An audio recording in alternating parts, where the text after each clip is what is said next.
Hey guys, Happy Friday. how we doing, everyone? It's a good one today, man. I know we're doing new music soon, but I like it. We got something in the works for you guys. You played that a little longer than I thought. I was gonna start singing that thing. It's Friday, bro. Mixing it up. It's been a good week. I almost said long. That's negative. Shouldn't be talking like It's that. been a good week. Yeah, No, it was a great week. Super productive. fast week, if anything.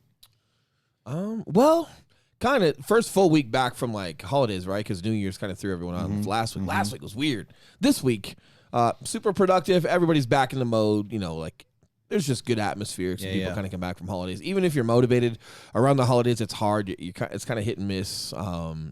So everyone's definitely back to full, at least in our world. Everyone's back to full mode and teams crushing. And we had our first veterans event. Yep. Down in Blue Moon downtown. Yep. Veterans Homebuyer Workshop. Yep. So they got like a room back there by where they brew all the beer and did a great buyers class. We're going to be doing that once a month, maybe even twice a month, depending on the demand. But great turnout.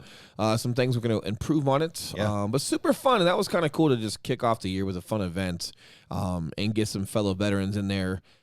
Just learning some homebuyer process stuff. Yeah, That was cool. Yeah, we're definitely expanding some of our marketing that we're doing in our events. Meeting new people, man. We got all sorts of shit. We do. On the line And for 2020. we do. We do. And speaking of that, because we're expanding, we've got some live events we're going to be speaking of. Speaking of that, side note, man, I wish we could Hodge Twins it. Those guys are fucking awesome. Hodge Twins, we're going to tag you on this. I like you. Yeah, they're cool. Guys. They're cool. I like you twins. And I used to watch them way back in the day when they were the fasting twins. Yeah. When they had like their whole YouTube channels about intermittent Man, fasting. you could eat whatever you want. Yeah. I learned all about sorts of shit. They're from awesome, them, dude. Yeah. And I like that they just have some they don't go too.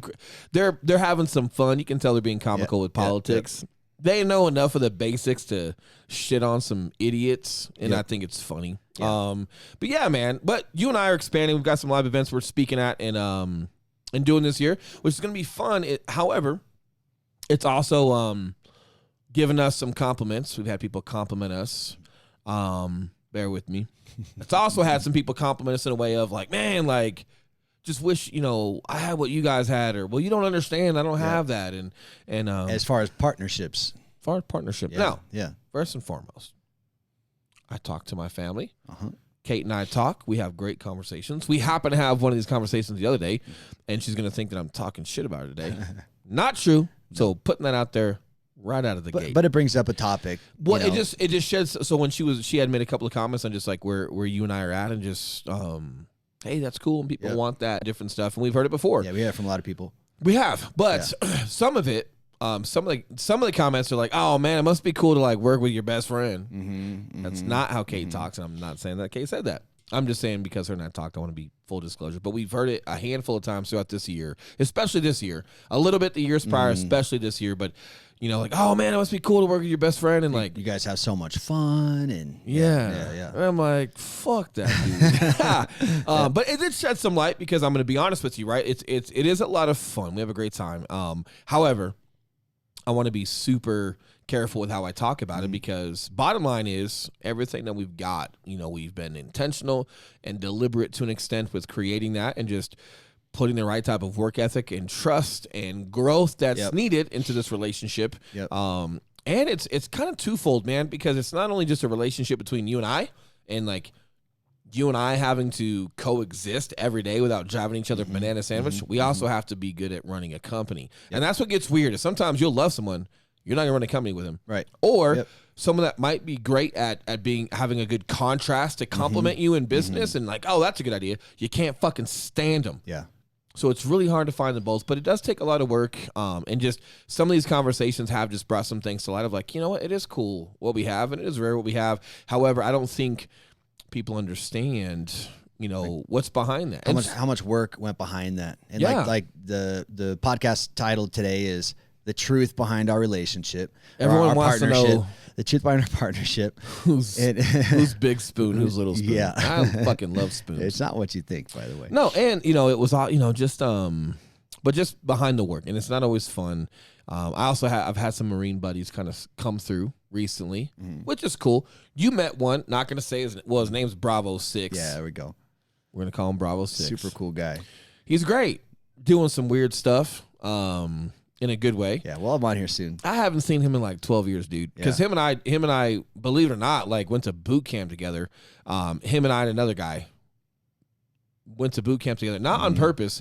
Funny story.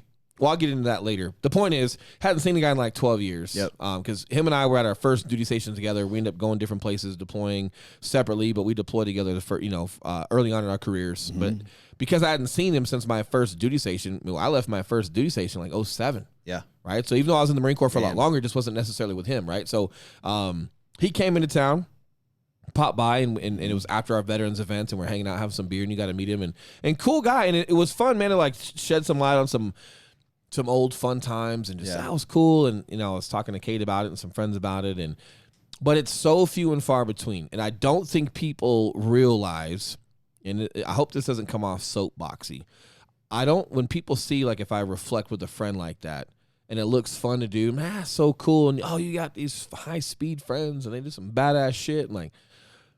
But I also haven't seen him in 12 years, right? And I don't think people understand the amount of work we put behind our craft, but sometimes it might look fun and lighthearted. And I think we just embrace the understanding of it's gotta be lighthearted and fun because there's just so much work behind it and so many decisions that have to be made.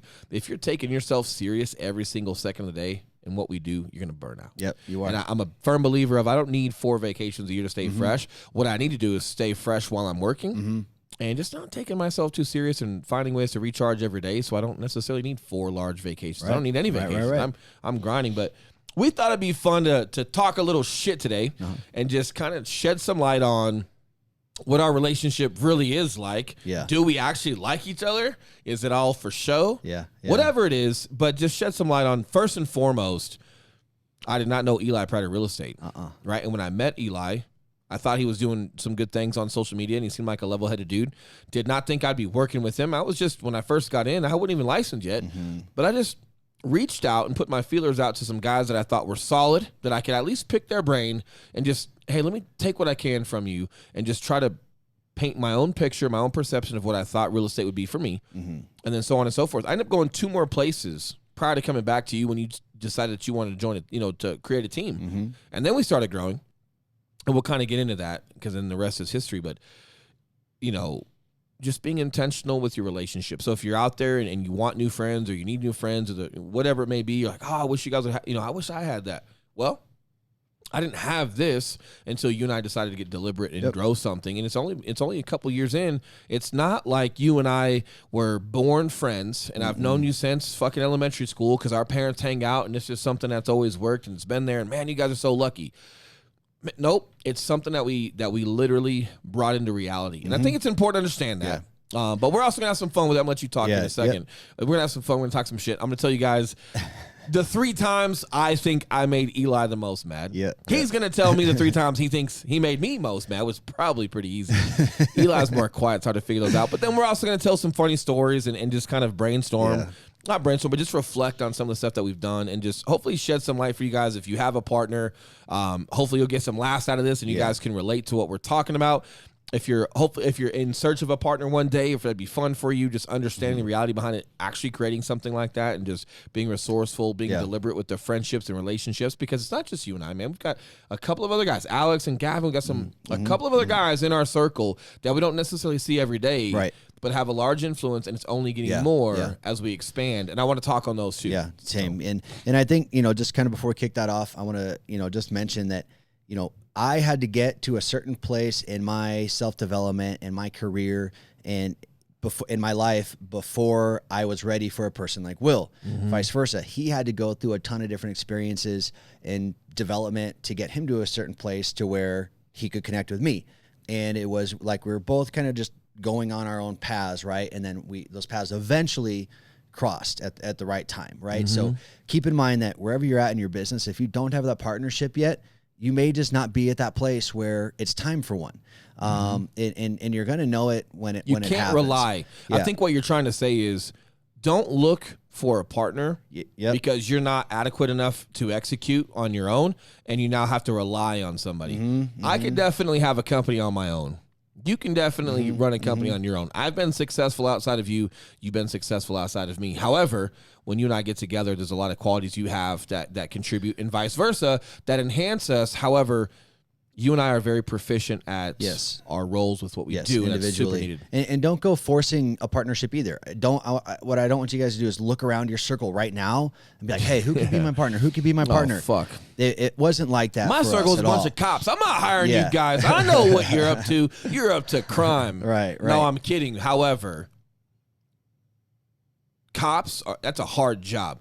And it's a certain type of individual in order to do that. And not even just cops, but it takes a certain type of individual to be a successful entrepreneur and have a vision. Yeah. And a lot of times, guys that are really great at fitting into a system, firefighters, cops, bankers, lenders, that do really well at that, aren't necessarily suited for entrepreneurship, and then vice versa. So, my circle, I had a ton of just solid, great guys, but not necessarily for the vision and where I was taking. A lot of guys couldn't see what the fuck I was talking about. And that's okay. Yeah. Because it's not for them. You don't need them to. It's for me. However, it's just about being patient and going and working on your craft and almost kind of allowing some things to come together. But when things come together, you have to understand that, don't force a relationship. However, you've got to be paying attention to where momentum's at and where opportunities are at, because as they kind of present themselves, if your head's down, you miss it. It matters. So on that, let me give just a brief context. It's a kind of how we met, kind of our first couple weeks together, and then when our relationship started to grow, and then we'll get into. Do you remember the date we met? What an asshole! I don't remember the date. I don't remember the date. So quick backstory. Like Will said, we didn't really know each other. We were both mutual friends on Facebook, but didn't even really have much interaction. He shot me a DM one day. Let me know, hey, I know you're in real estate. I'm thinking about getting my license. Can we meet up? Sure. Went to Panera. We talked for an hour and a half or so. Got a little bit of his backstory and stuff. So stop right there. Yep. What made you say okay? I had seen your stuff. I had seen your videos. But you're also that guy that's like, you'll give anyone a conversation. And I think that's what's important. It's like, man, you've always been a kind guy where if somebody asks for your time, for the most part, minus you looking like a serial killer online, you're cool to, and you said something to me a couple weeks ago about like, you'll always give someone one, or you'll always give somebody an opportunity, or I can't remember how you said it. But anyone that wants your time, you've always been open to just having that conversation and helping out. At least at that point in my career. Yep, 100%. 100%. So we met up. Super captivating guy. I was like, yeah, bro, like, you seem awesome. Good luck, right? I'm like, cool. Yeah, I think you'd be good at it. You can obviously I've seen your stuff online. You're good with people. Yeah, go for it. And I was like, wait, you don't have any deals for me? All right, no. But I mean, here's the thing. We have a lot of conversations like that in real estate. A lot of people are considering getting our license, and I didn't necessarily think that this was any different, right? Except like 3 months later, I get another phone call. Hey man, it's Will. Got licensed, did 4 deals. And I'm like, what the fuck? I did 4 in 2 months. Did 4 deals, not 3 man. months. Don't water me down by a month. Yeah, whatever it was. A fuck ton. 4 and 2. And not a fuck ton, but it's solid. That's a brand new licensee. That's a fuck ton. It's not bad. And I'm like, crazy, bro. And he's like, yeah. And I just, I'm kind of looking at some different places and want to see if you want to meet up again. Yep. At this point, I had like just started our team now, Genesis Home Team. So this is why I actually called you back. So just to get some context, you see me like just lunch, right? You and I can kind of bounce back and forth here and just continue to get some context on where we were at. So the reason why that call came back to you was, one, I saw that you were wanting to create a team. So I'm like, okay, he's in a place where he wants to grow and scale and grow a team. Cool. I was at a place where they have a really good onboarding, solid onboarding, but their business model with how they approach agents. You can't really own your own team, or there's just a ceiling. You're going to be an operator there, but they operate their brokerage as, hey, no, we're all a team. So all 70 of you here, you're like on our team, and then the 2 owners are the ones that capitalize. And that's fine. There's nothing wrong with it.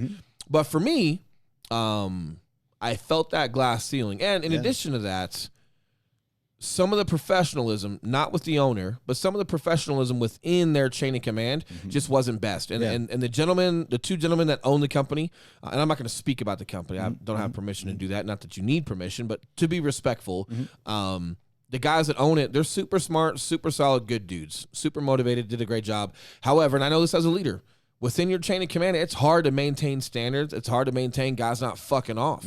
Well, dude, we're pregnant with cash at the time. right? And I'm grinding something new, and I'm taking it serious. And you know, there was just a couple of individuals, and one specifically that was, you know, somewhat in charge and supervising per se. And dude, I don't mean to say this in a condescending way. I was fucking mountains ahead of this guy, and that's okay. Because I also knew I'm super new to real estate, so whatever I think I am doesn't matter. Learn and listen, and so I was doing that part, and just some of the condescending behavior brought me to my breaking point where I just had to politely, thankfully too, politely say, "Don't ever fucking talk to me like that again." And that's a problem. And I want you guys. The reason why I'm saying this is not to talk shit, it's not to sound like a badass. It's to understand that you've got to process people's behaviors. You've got to process your environment. And even though I'm new to a profession, I'm not new to me.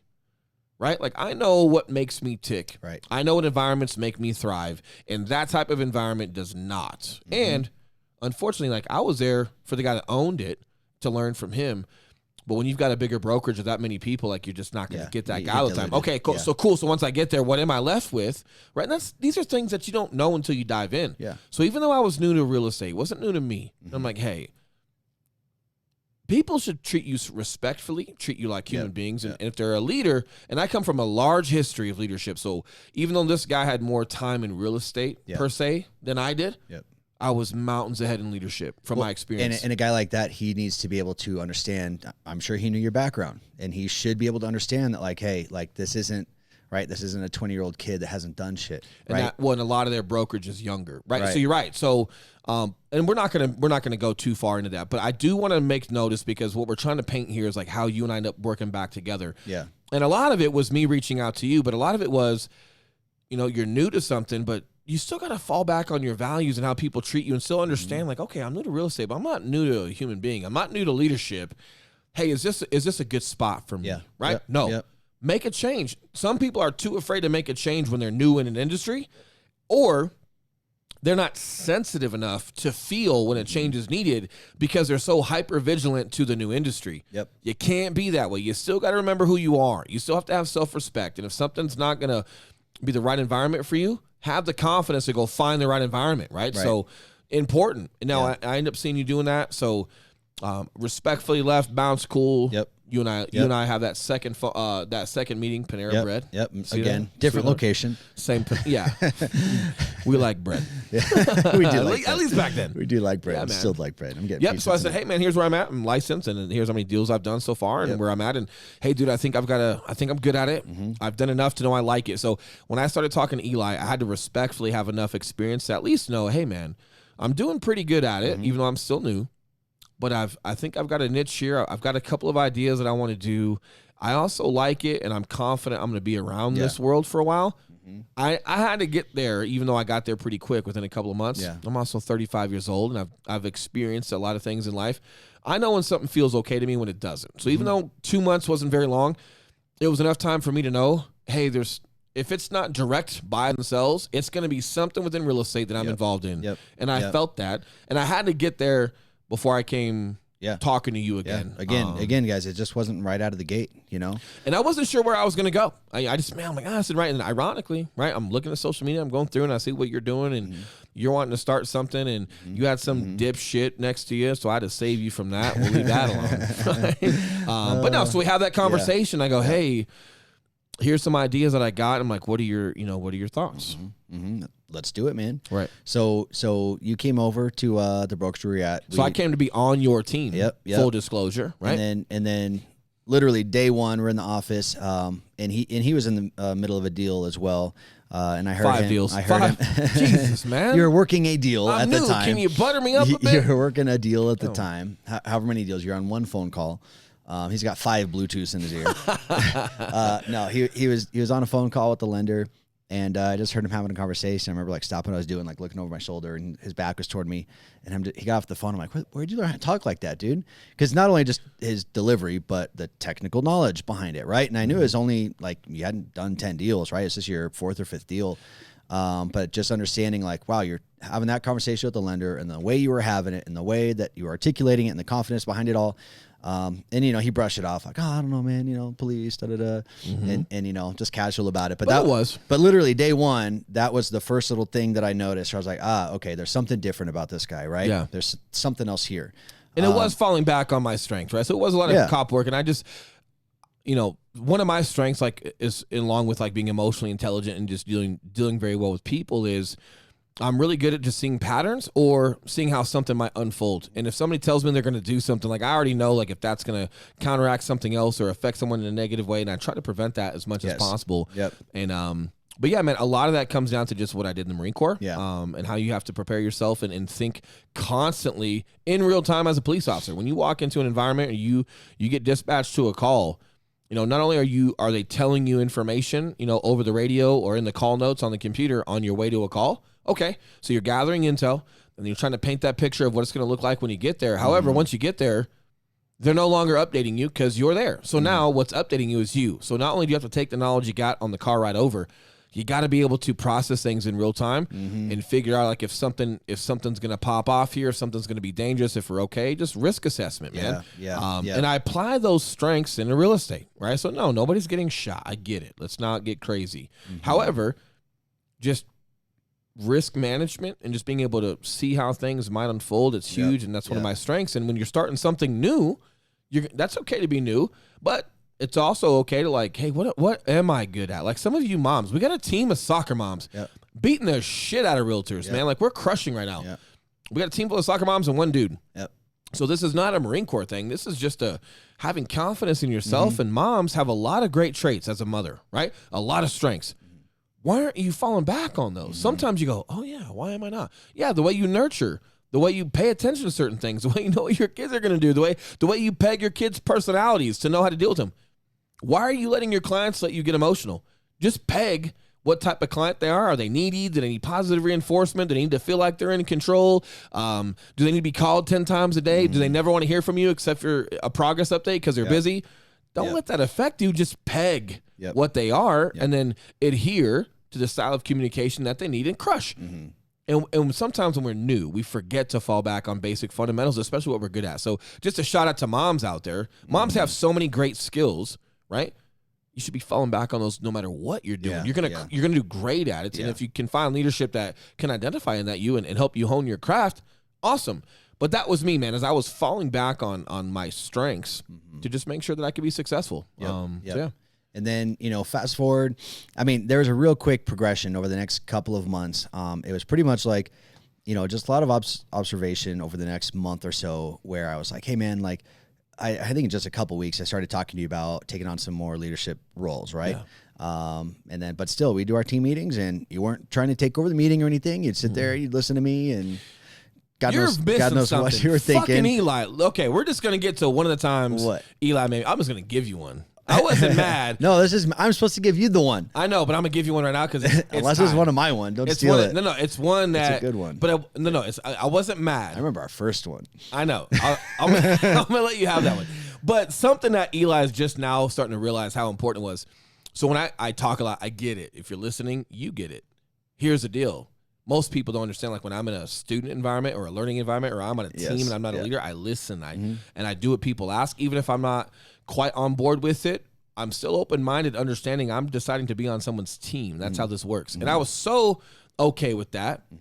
I fucking got headshots for you. Okay? I went with this fucking weirdo, okay, and went and did fucking... He did. He crossed his arms. He combed his hair. You see that lat coming I do up? see that lat. That was nice. I went and did senior photos for you because you're like, hey, dude, I know you're not into headshots. You're more lifestyle, and I get it, man, and you want to be just more. And I had done enough video stuff with the fitness company I was with. Yeah. We did vlogs, and blogs, clogs, whatever. We did a ton. So I was very comfortable on camera. I knew the image that I wanted that best fit me, and it's not a headshot. It's not putting a blazer on, okay, and doing a headshot and like. Yep. It's not. However, for this clown, me. He did. And he didn't realize just me not speaking up at that and just like, hey, dude, I know it's not your style, but we at least just need it for Berkshire's website. Yep. It's not like everyone's going to see it, but I definitely want to make sure that compliance with Berkshire, who works in an office all day, has their little photo so it doesn't nag them all day and they don't harass us. I'm like, it's all good. Like, the juice ain't worth the squeeze. Fight it. Let's go do it. Yep. I go to City Park.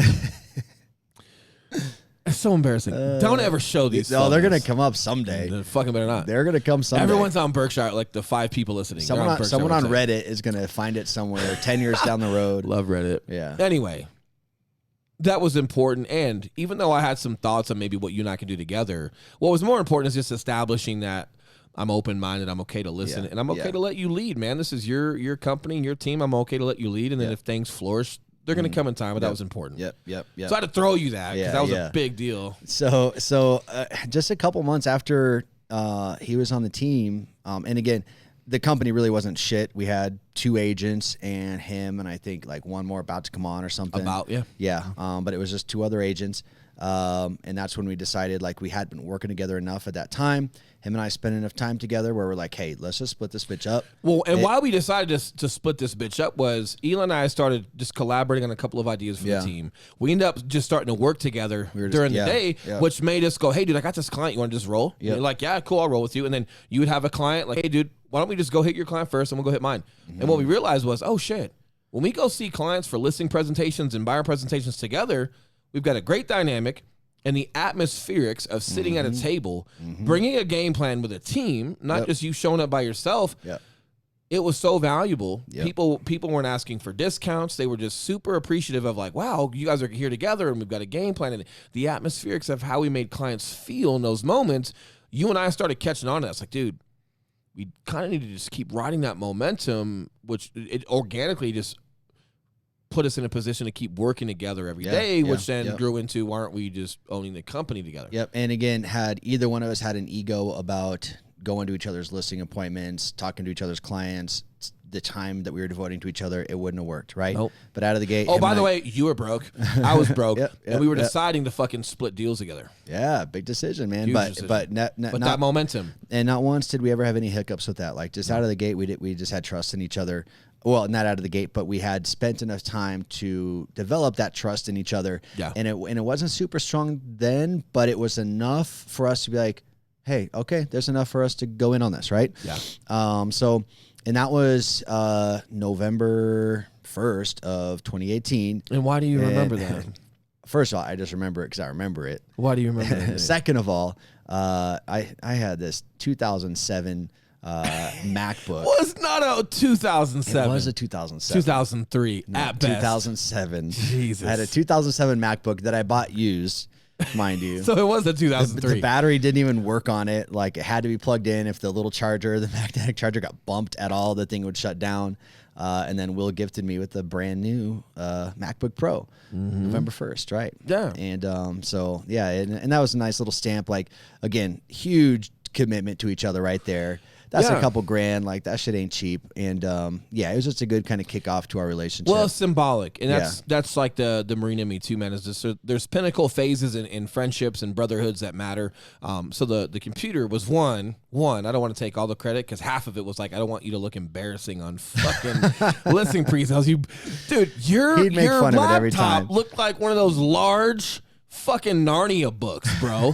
If like it was huge. Bro, it was huge. It was terrible. You know those white New Balance sneakers that your dad mows the lawn in? That was my MacBook. Version. Yeah, I did. Yeah, it was. Yeah. It was incredibly huge. That's why how you got buff. But incredibly huge. The other part was like, look, man, like you've been in the industry longer than me, and you were trusting me with something that was yours, right? And you were allowing me to be a partner half without putting any money in. You were giving me half, and it doesn't matter if you were profitable or not. It was something that you worked several years for just to get those 2 people on board, and you were okay with that. And that was important to me that you understood, hey, dude, it's almost more important or more sensitive when you're giving somebody half of your company early on than when it's successful and like, yeah, you give somebody half and it doesn't work out. You still got 100 million.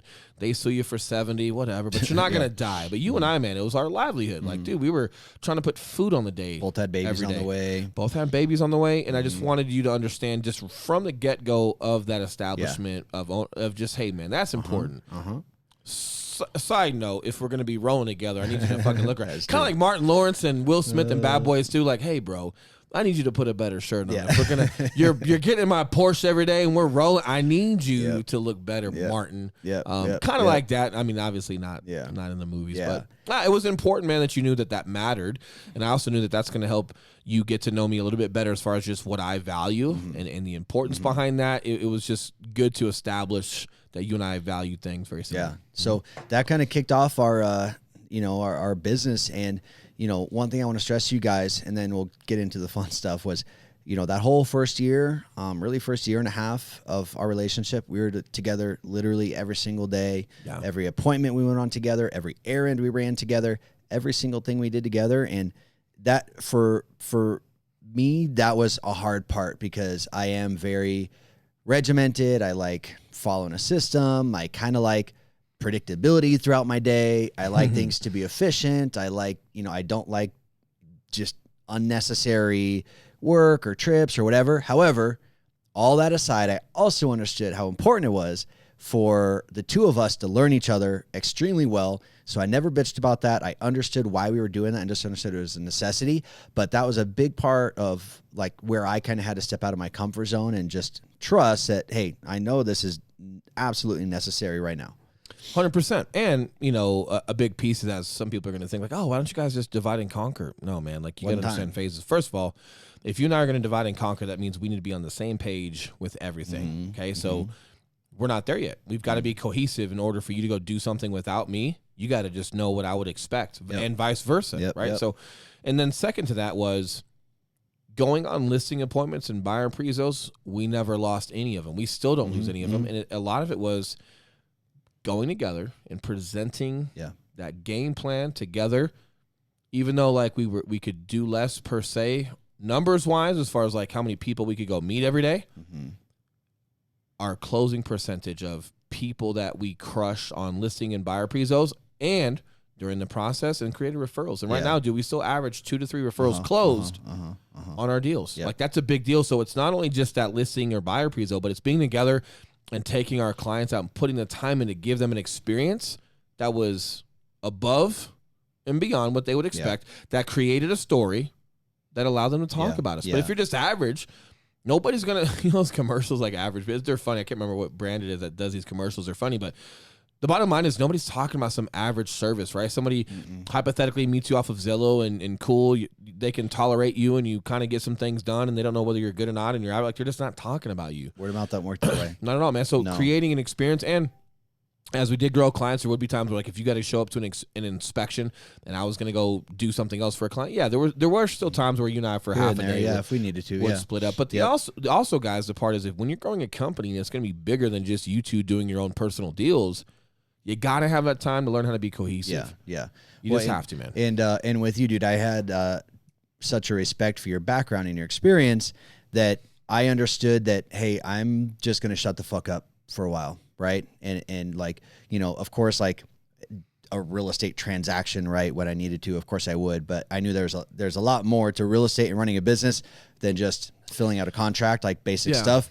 And with your background, I did just want to kind of shut the fuck up and trust you and know that like, hey, he's got this experience I don't have. Right. I know he's got a reason for the decisions that he's making. I'm just going to roll with it and see what happens. Right. But it's not like you shut up all day, every day. Like there was parts of the day where like, man, like just your experience with the fix and flips and just understanding certain pieces of a home, your knowledge with contracts, as much as I thought I was versed in contracts, and I was, however, I'm still inexperienced. There's just some things I had not seen yet.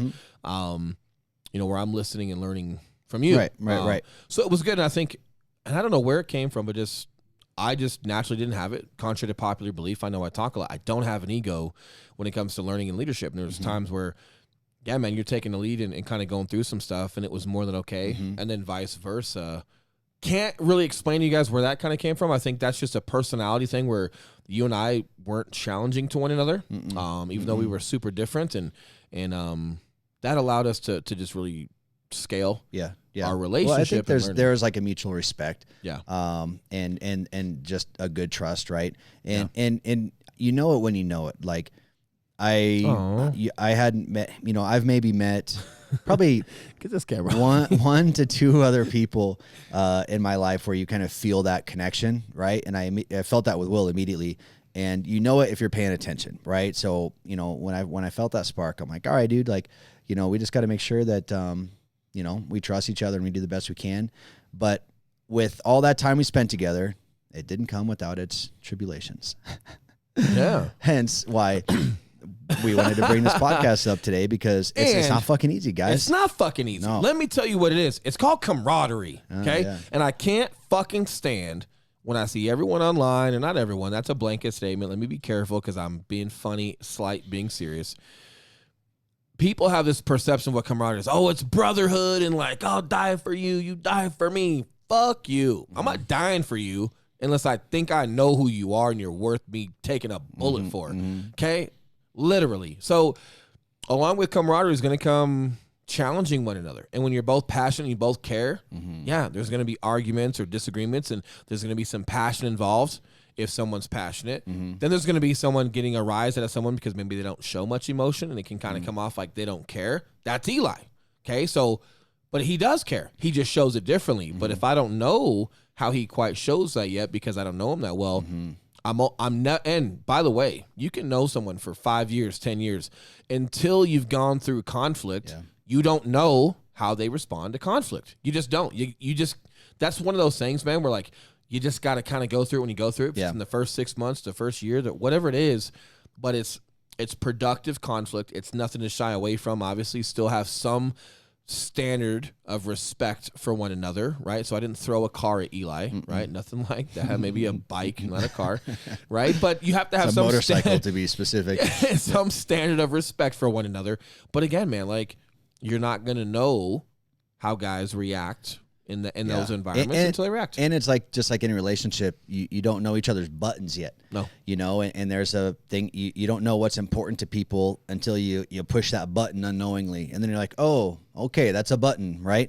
But there's definitely a time period where you just got to figure those out by doing shit together until someone lets you know, hey, that's a button of mine. And so our first conflict, our very first conflict, it was a good one. It was? It was a good one. Give me a clue. Disney World. Oh, hell yeah. Super your fault. Super my fault. Super your fault. Eli gave some biatch my number. God damn it. So here's the deal. So in real estate, for those of you guys that don't know, there's title salespeople for title, and they talk to agents and they network with agents, and of course they try and I'm just saying what it is, and they try and build a relationship with you so that they can earn your business. And it doesn't mean you do business with them or anything like that. They're always networking, just like lenders. You're always getting calls from people. And there was one that said, she called and she's like, hey, I want to like take your team out for happy hour. Again, not uncommon. I said, okay, cool. Let's do that sometime. Will. I paused because you flipped the camera so people can watch me choke you right now. Little did I know she was going to go ahead and call everyone from my fucking team and invite us all out to happy hour. Now, something that you're missing was prior to me being in Disneyland, okay, you had context of that person that was talking to you on the phone because she had beef with a girl that I knew and created a shitstorm where I worked prior to you. Yes. And I remember you did a video with her, and I remember mentioning it, and then I gave you context on that situation, and it was like, yeah, dude, that stuff's got to go away. Right. Now, so I did know you didn't like her. I did know that. 1,000%. However, I also didn't, and this is where Eli has learned, because back then, passive Eli was like, okay, cool, yeah, that sounds good, right? Not thinking anything was ever going to come from it. I was just going to blow her off. Yeah. However, after I hung up the phone, she decides to take it on herself and call everyone from our team. Side note, if you're an agent, your phone number is in all these title people, these lenders, all their systems.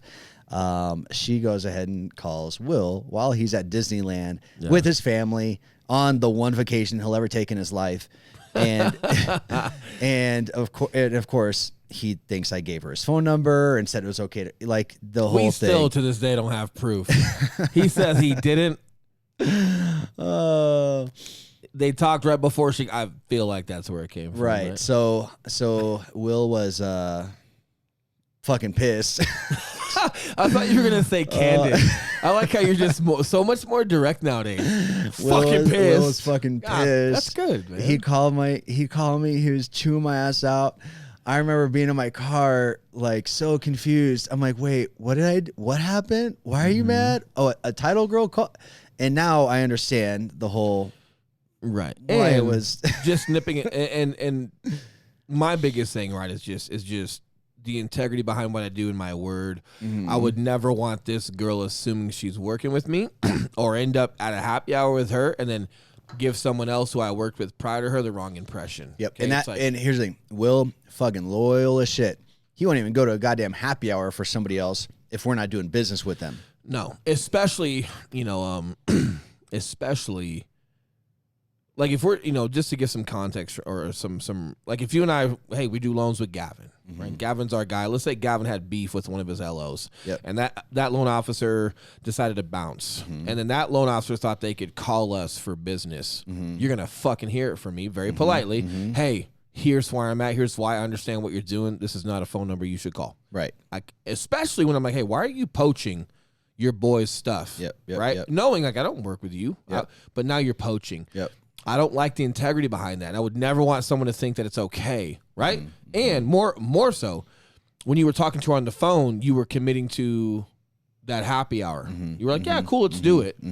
So in my head, I'm thinking like, oh, great, now we're giving the impression that we're supporting this chick, and it's not true. And now I'm going to look silly to someone who I vouched for, that now sees me with the person that left that company because of their beef. The big picture, right? The big picture was just now we don't even we leave it alone. It's all good. We don't do business either one of them. Right.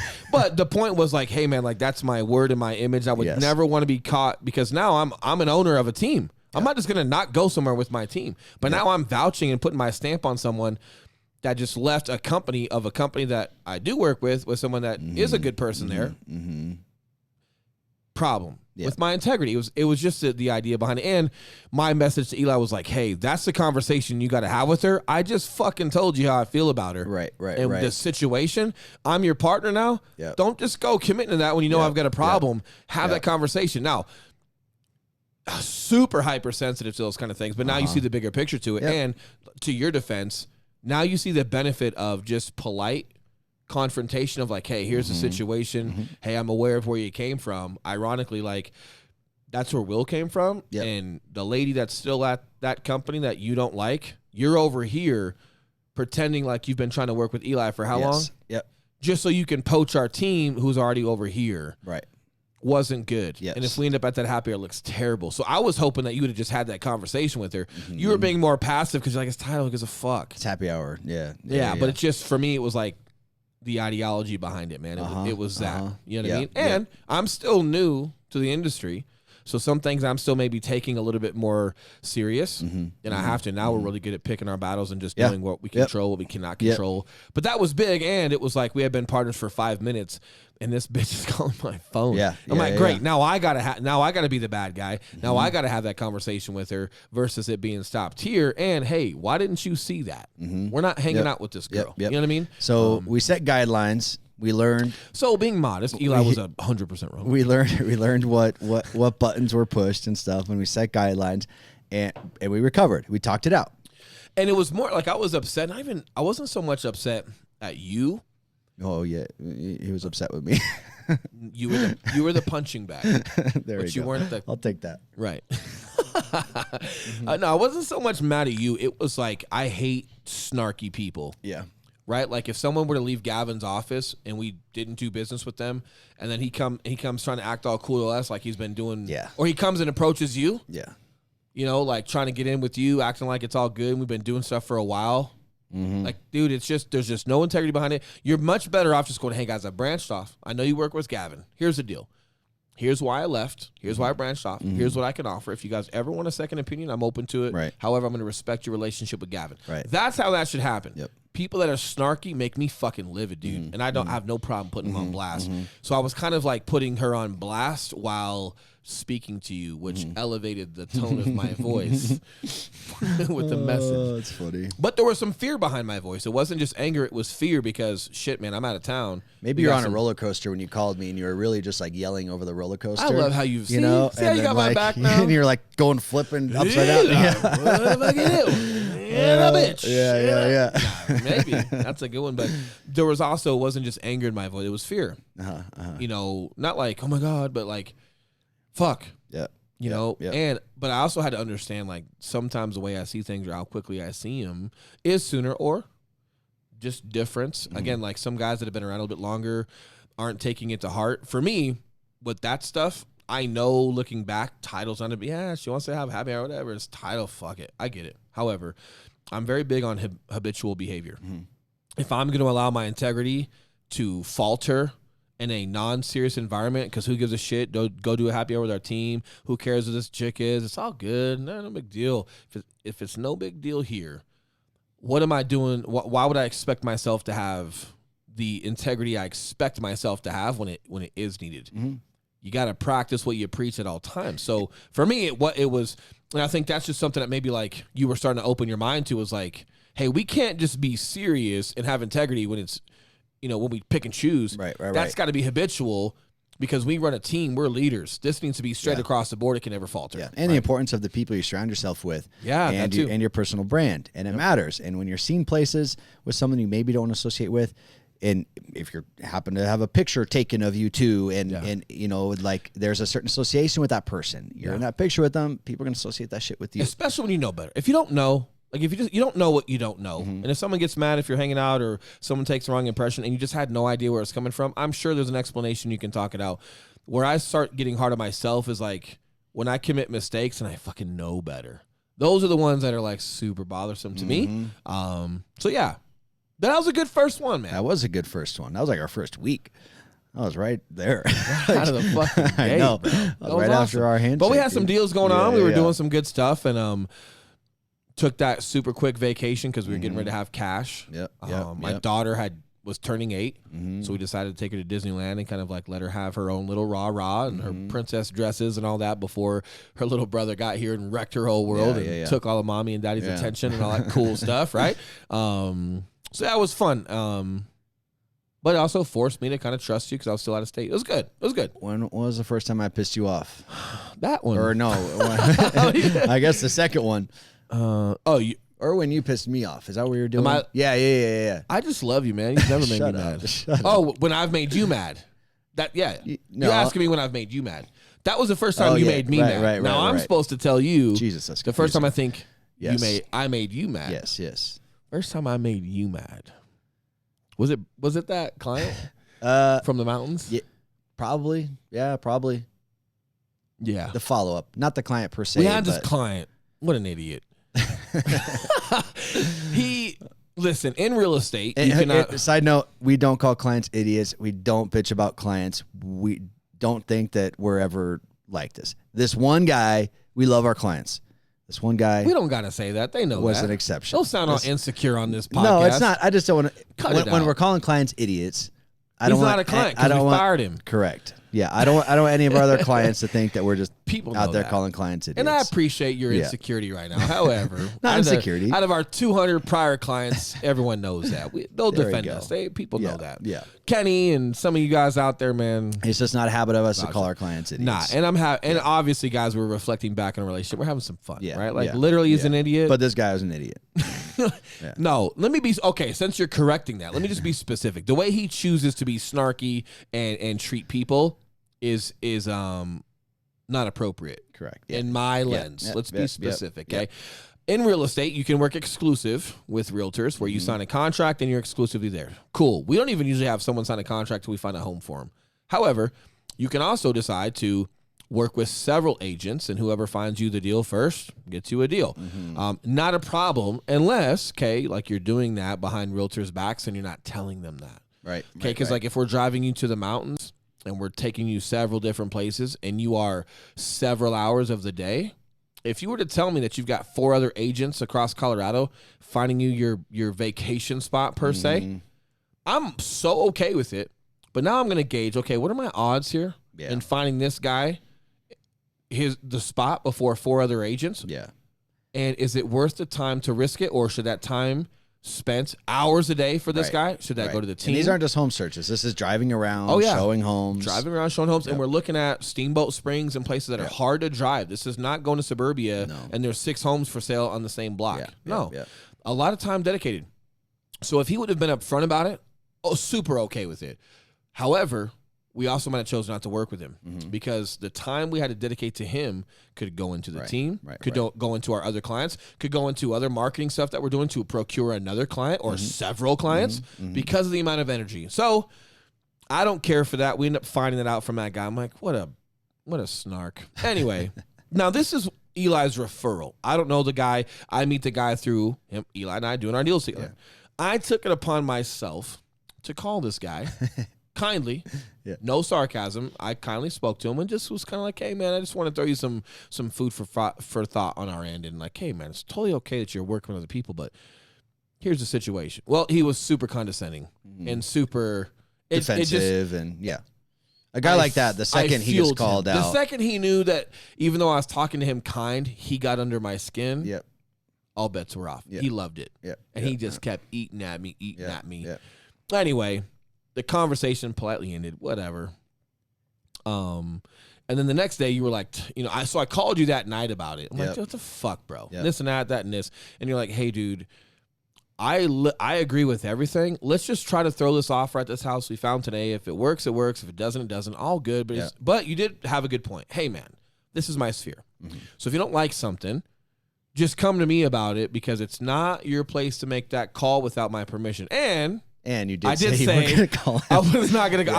Here's where I messed up. I called Eli. I vented to Eli. All right, I feel better. I'm not going to call him. And then I fucking called him right after that. And then I had to call Eli. Hey, dude. That's so funny. Okay, I called him. And I'm like, fuck. Right. And again, man, that's where I went wrong was like, hey, you're spot on. But this is not coming from your sphere. It's coming from Eli's sphere.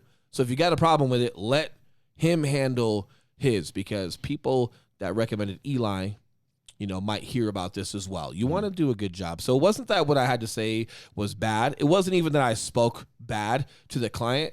It just wasn't my place to do that. Lesson learned. And then, cool. The offer didn't get accepted. Cool.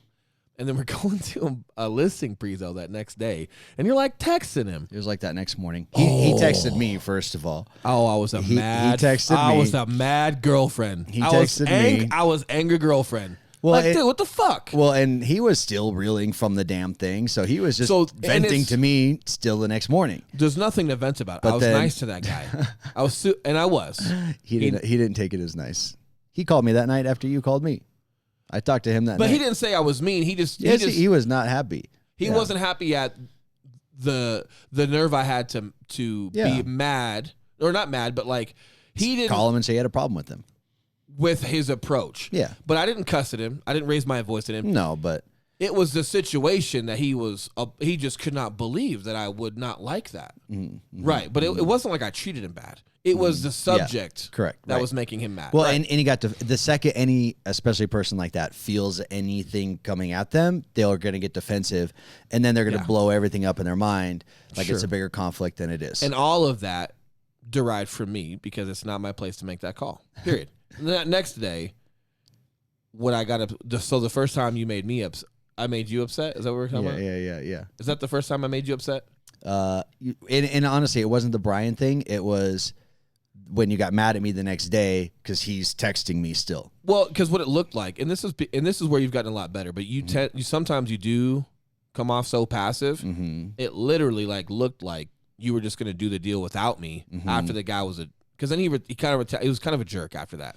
And then we agreed, man, if this offer doesn't get accepted, we're done with it. Offer didn't accepted. Cool, we're done with it. Let's move on. We're going to go help our agents. We got some listing appointments. Cool. And then it looks like you're texting him behind my back. The offer was still outstanding. Right. For the record. No. Yes, it was. Yes, it was. That was like the acceptance day. I can't remember. Yeah, we So I'll give you the benefit. we submitted it that night. But he was talking about other stuff Yeah, too. yeah. Like you were going to continue it. There was something there where I thought you were continuing it. I Now, was just texting him. That was it. yeah, don't start It's defending gonna happen the old again. kid. The point was, I'm defending myself. and not here's him. my thing. I'm just a straight up guy. Not that you're not. I'm Yeah. just more vocal. Yeah. I tend to communicate at a high level, energy level. Mhm. So in my head, I'm thinking like, look, man, if you still want to help this guy, and I don't need to be a part of it because maybe he doesn't like me for speaking the fucking truth. Cool, just say that. Yep. Don't tell me, all right, if this deal doesn't go through, we're done, and then start texting him about other shit that's not involving this Which deal. I wasn't. And you just gave, but you being like sneaky, you're like texting under your shirt. I Next to was your shut fucking up. car. I was not. So it just gave it, and again, all of it was you and I laughing at we barely knew each other from business to business. Now we're like the things we fight about, we don't ever fight anymore. Matter of Because we fact, when just he know each texted other. me that day, Yeah. I was like, "Oh, great! Look who fucking texted me!" And I And literally I thought you were playing I it off read it to you because What I do you- also know, like, Yeah. look, man, I can come off intimidating sometimes. Mm-hmm. Sometimes people will tell me what they think I want to hear because they're too afraid to tell me what they're going to do anyway. Yeah. So just one of my triggers is even though someone will tell me something, I'm still watching what they're doing because I'm expecting them to. Maybe that's not the truth. They're just saying that Trying to to make shut me me up happy or something. And Yeah. truth be told, hey man, we already established this last night. You're right, dude. This is your referral, not my place. So if you'd have told me, hey, dude, I'm still going to work with him. I got to make this money. Just stay off of this one because the dude hates your guts now. But we're all good. Yeah. I would have never said that's not okay because it's your referral. It just, for whatever reason, there was an impression that I was getting from you that you were like telling me one thing and it was kind of looking like another. Yeah. All good. We fucking laugh at it now. However, that was a super important day It because was. I made you mad at that. And then I'm like, you're mad at me? I'm mad at you. Slam the door. Yep. 30 seconds You later. slammed the fuck out of that door. You bro. slammed that door. That was my car. First of all, I can slam my car as hard No, as that I was want. my car. No, You it was slammed. not, bro. Yeah. No, it was not. I can't remember. But I don't You slammed the fuck out of my door. Listen. You slammed it so hard the mirror folded in. No. Yes. That's that's what mirrors are Oh my supposed God. to do. If you hit them, yeah, that was just centrifugal Okay. force. Positive note. God damn. Positive note. Yeah. Beamers are built tough. Okay. Built Ford tough. Oh my Fucking God. built Yeah, Beamer tough. yeah. So that was a positive note. Yeah, that Your was. car can take a hit. Yeah, it Cool. can. However, something super important about that day that really started changing a lot of it was 30 seconds later, we got to walk into a listing prezo with a client. For one of our agents. For one of our agents. So she's on our team. Yeah. And we're going to go help her on this listing prezo. And we crushed. It was great. You and I were both in great moods and we crushed. And that's where we started to calm down because it was like, hey, no matter what, we just showed each other without even planning it. We were able to walk in there and put an agent first, put a client first, execute, put our differences aside, put what matters most in front, and do a great job. Yep. And that was huge for both of us to see. So regardless of how wrong you were for slamming your door and texting that dude, man. it brought us to a place where we just showed each other something. Yep. And definitely helped a ton. Yeah, that was Oh, a big deal. huge. That was a big deal. One of the underlying things that I think has helped us a lot. I think it's helped us a lot. And Damn, I don't like you. It's 57 minutes already. I think we should split this into two parts. You think so? Yeah, we might have to do part 2 on Monday. Okay. There's some good stuff. We're already an hour in, but it's a good stuff. Okay. But here, let's finish on this, and you can elaborate on this too. Cool. You were wrong. I was right. Part 2 There coming you up. go. Yep. Something that helps me a lot through everything, and this is like with my wife, with you, with any of these relationships that you're committed to, is understanding that you're committed and what that means, and not that you're going to stay somewhere toxic. But for Will and I have an understanding, and this came out actually that day. I think it came out. Hey, dude,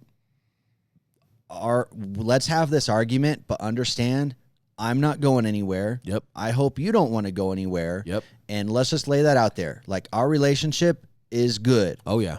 And then let's keep arguing, but let's just understand that neither one of us is trying to bounce. We're not trying to break up. Huge. That's not on the table. That's not even an option for us. And it was huge that you brought that up. Not that I didn't see it, but you're not quite thinking it. And sometimes we think that there are some relationships are different. Now, obviously, you and I are not monogamous sexually. We don't do that. However, there are things about your marriage that you do with your wife that you don't do with me. Right. However, again, there are still a lot of commonalities in relationships, fucking period. Yeah. Yeah. And when you shed light on that, it was like, yeah, man, we do need to establish, are we here for the right reasons? Mm-hmm. Are we trusting one another to do the right thing? And being able to crush that listing presentation kind of showed us like, hey, cool. We got something. Not here. too many Yep. guys can Yep. put that aside Yep. and still do that Mm-hmm. on a whim Mhm. without not, and you know, not, and we just reacted. Mhm. You didn't do it because I asked you to. Mm-mm. I didn't do it. You weren't like, come on, man, please, No. just go inside. No. But we went in there. We had our differences. I slammed your door, Mhm. walked down the street by myself for a sec. You Mhm. caught up. We went inside. Good. Mhm. But we both fell back to what mattered most, and that was putting the team first and putting Mhm. a client first. And that, it again, man, it showed a lot. And then it was like, yeah, hey, if we're here, we're here. Yep. But let's not get into a habit of like, hey, man, because I would say stuff like, hey, are you here for the right reason? Like, do you Right, want to be here? right, right, And I right. wasn't saying that to threaten. It was like, hey, we got to make sure that's good. Like, hey, I'm not going anywhere. Yep. Are you going anywhere? No. Cool. All right, Yep. let's keep arguing. Let's work through this thing. Yep. But it is important that the trust of knowing an argument's not going to break it up Mhm. is huge. Because that Otherwise, it's gonna brew so escalates many a lot, man. insecurities. It does. And when you're yeah. arguing in the back of your mind, if you're worried, like, okay, are they going to say just fuck it and leave? You end up arguing about Like, that, not the actual yeah, topic right, at hand right, that right. happened. And that fear behind that makes it escalate. And then it's just, both people are fearful of that. And a lot of times that can lead to a breakup. Huge. So I think like just us making that clear understanding of, hey, time out. Yep. We're not breaking up. Okay, cool. All right, time back in. Let's go. Fuck you. You know, Huge, like that huge. that allows like arguments to be much, much more productive when you're not worried about that. Yeah. And again with my wife, when we have serious arguments, which are few and far between now, but when they do come up, like I think that's something to again recognize. Hey, Yeah. I'm not trying to go anywhere. Right? Yep. This isn't anything more than the fucking But there's- dishes. Yeah. Like And there's got to be something there. And it happens to everyone. Don't encourage it, but it happens. But there's got to be something there that relationship goes through that proves it. Because saying it's one thing, but then when you and I went in there and crushed that, it said Yep. a lot. It Yep, was it did. action taken that actually solidified our thoughts on that. yeah, it did. It's huge. So on Monday, guys, when you come back for Oh, you don't got, is that what we're going to end on today? yeah, yeah. That's the first time Yeah. I made you mad. You don't have the second time you think you made me mad? We don't have to solve it. I'm so curious. Oh, yeah, that's yeah. You know? Yeah. What? What? The second time I made you mad? Yeah. Oh gosh, dude, I can think of a lot. I'm Not a big one. You gotta let the listeners and dude, I'm intrigued right now. I wanna know your thoughts. You gotta at least give me a little bit, but we won't solve it. I just want to know a little bit of where your thoughts are at. Oh man. By the way, for the record, let's not leave this podcast thinking you've made me mad 1,000 times. Oh No, yeah, oh no, the no, no. second. No. Well, you want the second or the second hundredth? That's not true. No. But I'm curious. No, I would say, oh gosh, dude, you're putting me on the spot now, and I'm trying to I'm think. proving to everyone you don't have a second one. No, there was only one time. There was only one time. A second time you thought you made me mad. I mean, shit, man. A lot of it is it's all pretty much been not all. Mad's but- hard too because we had like little times where we'd butt heads here and there, or there's like a disconnect or some miscommunication, and a lot of it was just like communication based. learning our ways of communicating, and me learning you learning me. Like a lot Yeah. of, man, you're just an internal dude. So sometimes if something doesn't get you to react, you might question if you even care, Yeah. because that's sometimes how mellow you can get. Yep. And then I just got to learn, like, just because I don't see a reaction out of you quite yet, or just because you don't verbalize something quite yet, Right. doesn't mean it's not there. That's just not how you might assess it. So a lot of it was just learning how one another reacts to things, how Yeah, we take action, yeah. and just the communication side. Yeah, and that's and a lot of it is communication. That's part of what I want to talk about on Monday is like again just taking the time to learn each other and on top of learning each other, trying to change yourself. Yeah. If we're in a partnership, I need to try and communicate at a level that is good for you. You know, I can't just vice accept. versa. Yeah, I can't just accept you to come down and like just understand how. All right, that's just how Eli communicates. So I just need to deal Don't with get it. better. Yeah. Oh, it Right. is what it is. No, you can't Right. do that. I will say, I'll leave you guys on this since we're not going to get the second one out of you today. I will say this: Eli and I's ability to apologize before we get called out. Like my ability to go, hey man, I could be better at that. You're great at that. I might be doing something that's not even affecting you, but like with a deal or with a thought or something, I could get better at that. Like I'm not even waiting for you to call me out. You might not even feel it quite yet, but the integrity of knowing I could be better at something, bringing that to the table with the relationship and going, hey dude, my bad. And one time recently you were like, no man, it's okay. Like, you know, I'm like, nope, stop right there. No, I could have called that lady 2 days earlier.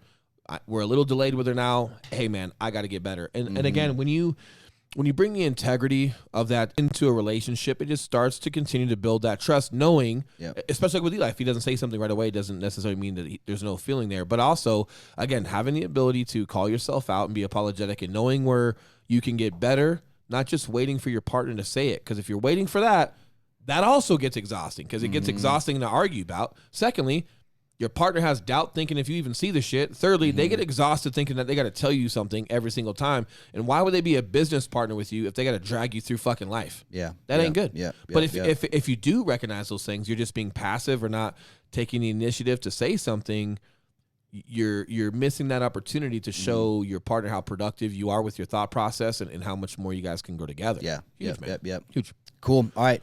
Well, thanks for listening, guys. Hope you got a good laugh. Definitely tune in on Monday because we're going to have some other good stories for you. Yeah. I'm like, hey, that was the only client I didn't like. Everybody else I love. That's true. That's and here's true. what's That's so true. funny. Clients usually get drawn to me. We have a good old time. Yeah, we do. So I don't want any misconceptions out there that I just hate clients or they don't. They actually end up getting pretty drawn to me. Yeah, they do. But that guy. They do. Yeah, fuck, man, fuck that guy. Fuck that guy. No, you're right. Fuck that guy. But That's how funny. it could have gone, how I could have gone about it, man, just understanding like, hey, that's not your lane. Yeah. But a lot of times I thought I was just calling the situation before you would.